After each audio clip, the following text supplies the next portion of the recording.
Hello বন্ধুরা, smart study online 2.4 YouTube চ্যানেলে তোমাদের স্বাগতম। আমি গৌতম বিশ্বাস। আজকে আমি তোমাদের রেশিওর একটা ইম্পর্টেন্ট অধ্যায় করাবো। সেই অঙ্কগুলো হচ্ছে সম্পূর্ণ কি কয়েন বেসড, অর্থাৎ মুদ্রা নির্ধারিত। ঠিক আছে, ধরো আমার কাছে 5 টাকার মুদ্রা আছে। ঠিক আছে, 5 টাকার মুদ্রা, ধরো এটা 5 টাকার মুদ্রা আছে, মুদ্রার মূল্য 5 টাকা। 5 টাকার মুদ্রা আমার কাছে 4টি থাকে, তাহলে আমার কাছে মোট মূল্য কত টাকা হয়? মোট মূল্য আমরা কি বলি? 20 টাকা, তাই তো? 20 টাকা। তাহলে 5 টাকার মূল্য 4টি আছে, তাহলে সেটাকে আমরা কি বলি? 20 টাকা। তাহলে এখানে দেখো, তাহলে আমরা কি লিখতে পারি? 5 টাকার মূল্য, তাই তো? এই যে 5 টাকার মূল্যটাকে আমরা কি, সেটা আমরা রুপিস,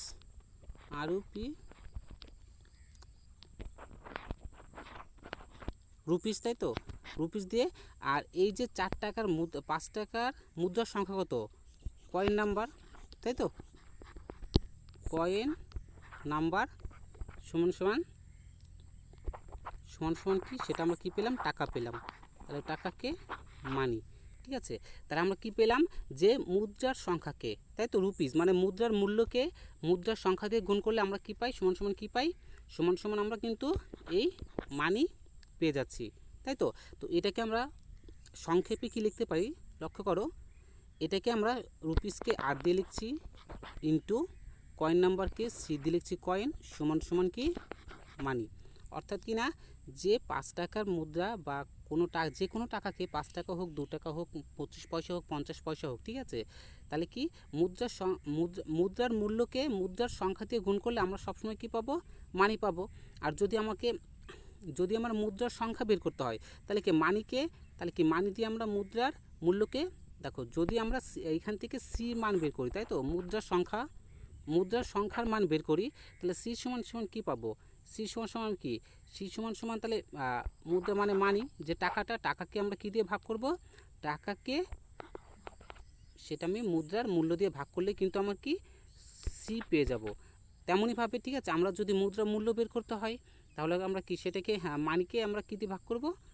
মানি বাই সি হবে। ঠিক আছে, বোঝা গেল? দেখো এখানে 5 টাকা হতে পারে। 5 টাকার যদি 4টে, ধরো 5 টাকা মূল্যে 5 টাকার 4টা মানে 5 টাকার 4টা সংখ্যা থাকে, 5 টাকার 4টা কয়েন থাকে, তাহলে আমরা কি সেটাকে আমরা 4 5 20 টাকা হয়, তাই তো? তাহলে বোঝা গেল এখানে। তাহলে কি আমরা কি পেলাম? যে রুপিস ইন্টু কয়েন নাম্বার সমান সমান কী পেলাম? মানি। তো চলো দেখো এরপর অঙ্কে আসা যাক। অঙ্কে কি বলেছে দেখো, কি বলেছে? একটি বাক্সে 1 টাকা 50 পয়সা ও 25 পয়সার মুদ্রার মোট সংখ্যা 280টি। প্রতিটি মুদ্রার মূল্যের অনুপাত কত? 8:4:3 হলে বাক্সে 50 পয়সার মুদ্রার সংখ্যা কত? এখানে কিন্তু আমাকে কি দিয়েছে? এটা প্রতিটি মুদ্রার মূল্যের অনুপাত দেওয়া রয়েছে, তাই তো? তাহলে এটা মূল্যের অনুপাত আমরা কি আর দিয়ে লিখছি, তাই তো? তাহলে আর সমান সমান কী আছে অনুপাতে? 8:4:3। এবার হচ্ছে মূল্য। আর কি বলেছে? প্রতিটি মুদ্রার মূল্যের অনুপাত কত?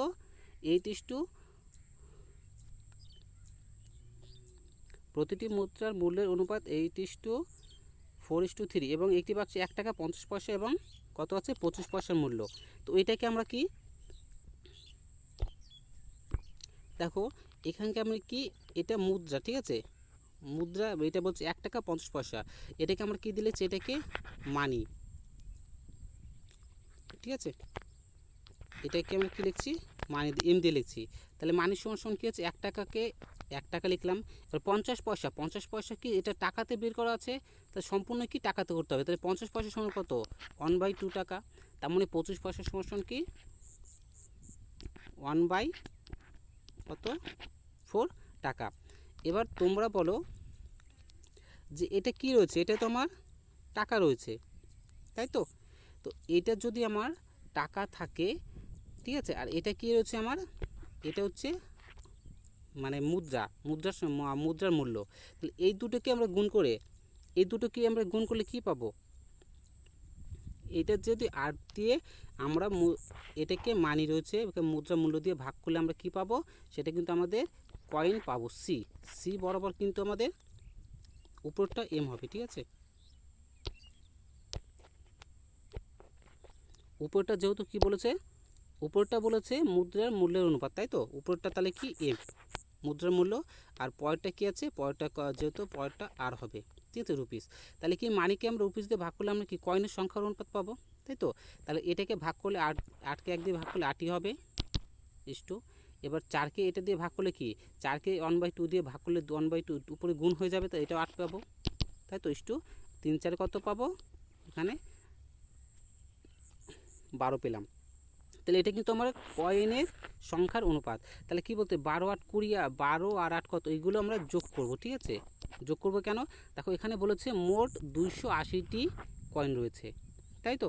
তাহলে কি আমার 12 আর 8 20 আর 8 কত 28, তাহলে আমরা বলতে পারি যে 28টি কয়েনের রেশিও সমান সমান কত, 28 রেশিও বরাবর কত 280টি কয়েন, তাই তো।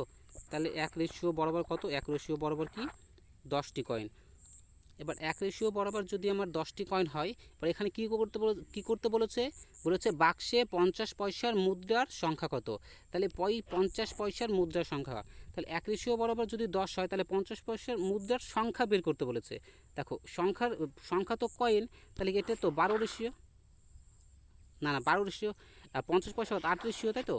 মিডলেরটা 50 পয়সার মুদ্রার সংখ্যা 8 রেশিও, তাহলে কি এখানে 50 পয়সার মুদ্রার সংখ্যাকে 1 রেশিও বরাবর যদি 10 হয়, তাহলে 8 রেশিও বরাবর কত হবে, 8 10 80। তাহলে 50 পয়সার মুদ্রার সংখ্যা কতগুলো হয়ে যাবে, 80টি, অর্থাৎ আমাদের কি না ডি অ্যান্সার হয়ে যাবে, ঠিক আছে।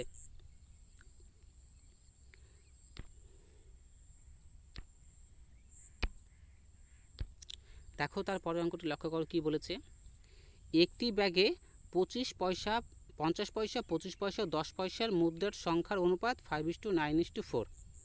দেখো এখানে মুদ্রার সংখ্যার অনুপাত বলেছে, মুদ্রাগুলির মোট মূল্য 206 টাকা। তাহলে মুদ্রার সংখ্যার অনুপাত লিখে নিই আমরা। তাহলে সি বরাবর কি বলেছে, সি বরাবর বলেছে 5:9:4। এটা কিন্তু মুদ্রার সংখ্যার অনুপাত বলেছে, তাই তো 5:9:4। এবার কি বলো, আমরা কি লিখবো, আর রুপিস মানে মুদ্রার মূল্য কত সেটা লিখবো আমরা, ঠিক আছে। তারপরে কি লিখবো আমরা, মুদ্রার মূল্য, তাই তো। মুদ্রার মূল্য হচ্ছে 50 পয়সা, 50 পয়সা মানে কত 1/2 টাকা। সবসময় কি দেখো আমার কিসে দেওয়া আছে, টাকা, মোট মূল্য কিসে টাকাতে দেওয়া আছে, তাহলে এগুলো কিন্তু আমার কি রুপিসগুলো টাকাতে করে নিতে হবে। যদি এইটা যদি পয়সাতে থাকতো 206 পয়সা থাকতো, তাহলে এখানে কিন্তু আমরা কি পয়সাতে করতাম, তাই তো। তাহলে 50 পয়সা 1/2, 25 পয়সা সমান সমান কত, এটা ভগ্নাংশে পরিণত করলে কত হবে 1/4। আর 10 পয়সাকে যদি আমরা ভগ্নাংশে বা ফ্র্যাকশানে পরিণত করি, তাহলে কত হবে 1/10। এবার কি বলেছে দেখো, আমরা তো মানি বের করব, তাই তো। আমরা কি বের করব, মানি বের করব, মানে কত টাকা। তাহলে কি আমরা জানি মুদ্রাকে যদি মুদ্রার মূল্য দিয়ে গুণ করি, মুদ্রার সংখ্যাকে মুদ্রার মূল্য দিয়ে গুণ করলে আমরা কি মানি পাই। এটা যদি আমরা কি গুণ করলে কি পাবো, এখানে পাবো দেখো 5/2 প্লাস 5/2 প্লাস এখানে কত হবে 9/4 প্লাস এখানে কত পাবো 4/10, তাই তো। গুণ করলে এটাই পাবো। এবার এটাই কি লসাগু করতে হবে। এবার তাহলে কি 10 দুগুণে আমরা কি নেব লসাগু,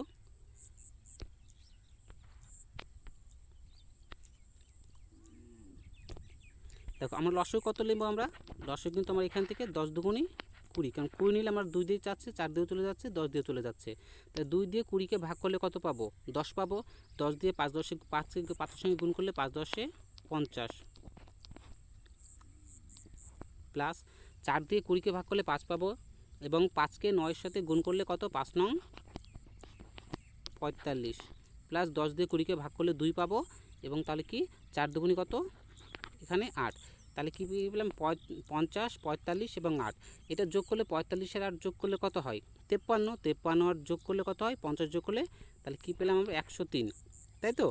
এখান থেকে আমরা পেলাম 103/20, তাই তো। এদের রেশিওর সমষ্টি।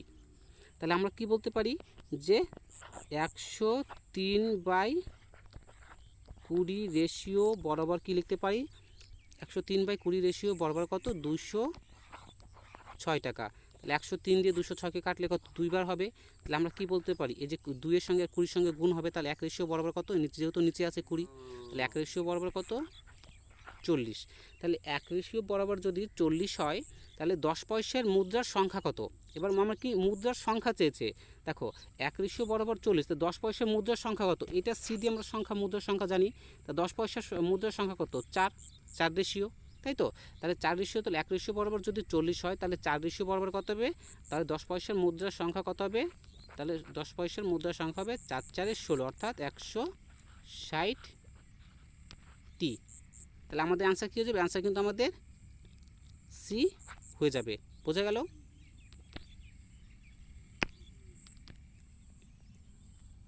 তারপরে অঙ্কটি লক্ষ্য করো কি বলেছে, বলেছে একটি ব্যাগে 5 টাকা 2 টাকা ও 1 টাকা মিলে মোট 4100 টাকা আছে। মুদ্রার সংখ্যার অনুপাত 4:6:9, তবে 1 টাকার মুদ্রার সংখ্যা কত। ঠিক আগের মতনই, তাহলে কি মুদ্রার সংখ্যার অনুপাত, তাহলে সি সমান কত বলেছে 4:6:9। আর কি বলেছে, আর মুদ্রার মূল্য কত বলেছে 5 টাকা বলেছে, তাহলে এটা সম্পূর্ণ টাকা আছে, তাহলে 5 হবে, তাই তো। 5 টাকা 2 টাকা 1 টাকা, এগুলো তো আর আমার ভগ্নাংশে পরিণত করা দরকার নেই, কারণ এগুলো তো আমার টাকাতেই দেওয়া আছে, তাই না। তাহলে এখানে দেখো, এখানে আমরা মানি সমান কী পেলাম, মানি সমান গুণ করব, তাহলে 4 5 20 যোগ 6 দুগুণ কত 12 যোগ 9, তাই তো। 12 আর 9 যোগ করলে 21 পেলাম।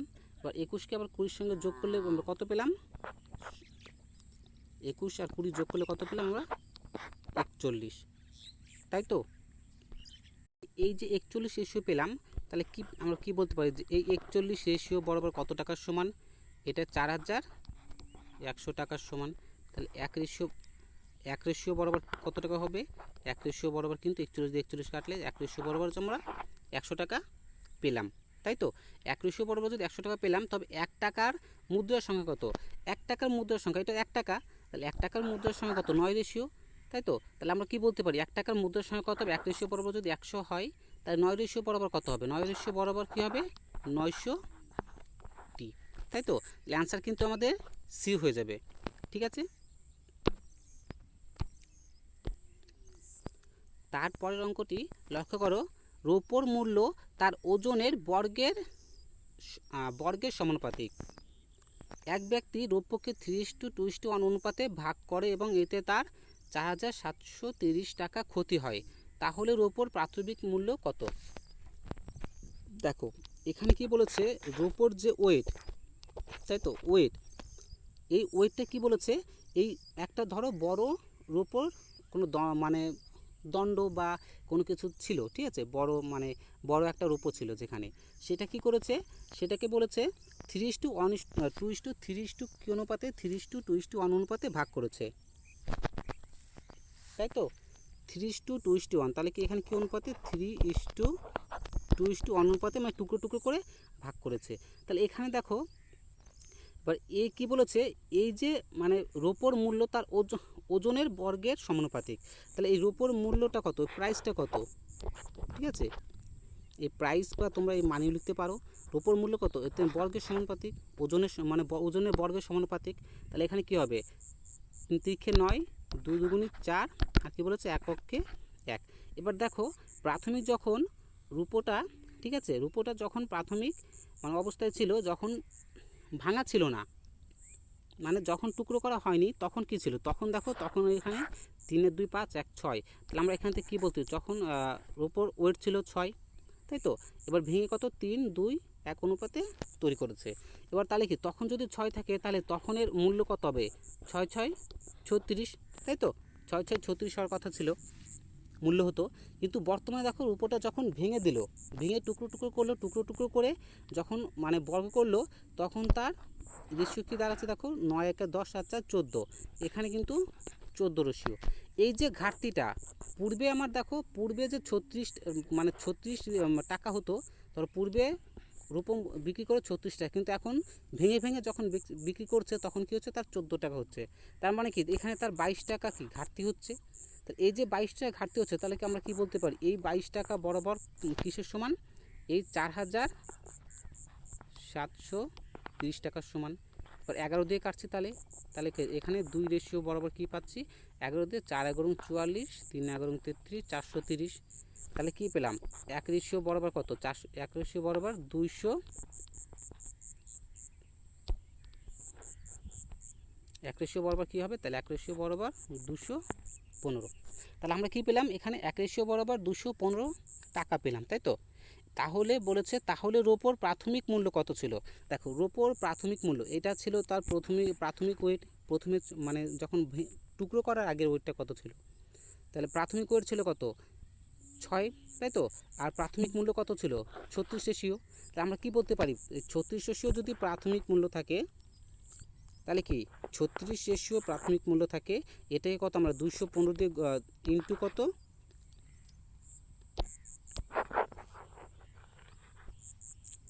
যেহেতু 36 রেশিও প্রাথমিক মূল্য বলেছে, তাই তো।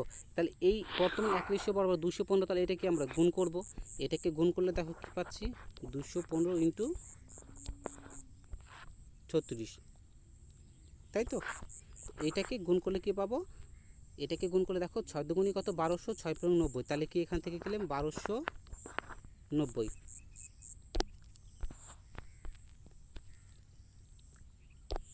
1290। আর তারপরে 3 দিয়ে গুণ করছি, 3 দুগুণি 600 আর 3 পূর্ণ 45, তাহলে কত 645। তাহলে এখানে 0, 9 5 14 4, হাতে আমার 1, 4 2 6 1 7, এটা 7, তাহলে কত 7740 টাকা। তাহলে কি হচ্ছে, তাহলে রোপোর প্রাথমিক মূল্য কত ছিল 7740 টাকা, অর্থাৎ আমাদের ডি কিন্তু অ্যান্সার হয়ে যাবে, ঠিক আছে।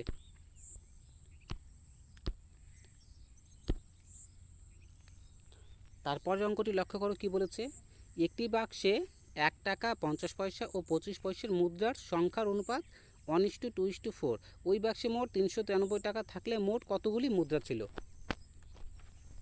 তাহলে এটা 1 টাকা 50 পয়সা, তাহলে কি এটা সি। তাহলে আমরা কি সি বরাবর কী লিখছি, দেখো মুদ্রার সংখ্যার অনুপাতে লিখে নিচ্ছি, তাহলে কী আছে মুদ্রার 1:2:4।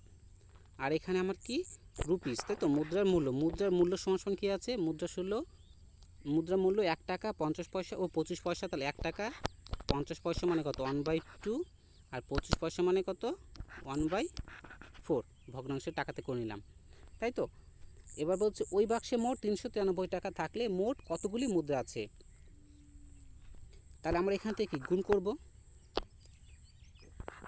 মানি সমান কী পাবো, দেখো 1 দিয়ে গুণ করলে কত 1 পাবো, ইস্টো 2কে 1/2 দিয়ে গুণ করলে কত 1 পাবো, আর 4কে 1/4 দিয়ে গুণ করলেও 1 পাবো। তাহলে আমরা কি বলতে পারি, যে আমরা বলতে পারি যে এই 3 রেশিও, তাহলে এদের রেশিও যোগফল 3 রেশিও বরাবর কত 393 টাকা। তাহলে 1 রেশিও বরাবর কত, 1 রেশিও বরাবর 131 টাকা 1 রেশিও বরাবর পেলাম, তাই তো। এবার হচ্ছে মোট কতগুলি মুদ্রা আছে, তাহলে কিন্তু আমার মুদ্রা তো আমরা অনুপাতটা কি মুদ্রা অনুপাতটা কত 1:2:4, এটাকে আলাদা আলাদা বের করার দরকার নেই, অনুপাতগুলো কি আমরা যোগ করে দেবো। 2 আর 1 3 আর 4 7, মোট কত 7 অনুপাত আছে, তাহলে এটাকে আমরা 7 দিয়ে গুণ করে দেবো, কেননা 1 অনুপাত বরাবর যদি 131 হয় 7 অনুপাত বরাবর কি বেশি হবে। তাহলে এটাকে গুণ করলে কী পাবো 7 7, 3 7 21 1, হাতে আমার 2, তাই তো 7 7 আর 2 কত 9, তাহলে 917। তাহলে কী হবে, আমাদের অ্যান্সার কিন্তু আমাদের ডি হয়ে যাবে। তাহলে মোট কতগুলি মুদ্রা আছে, মোট কিন্তু সেই বাক্সে 917টি মুদ্রা আছে।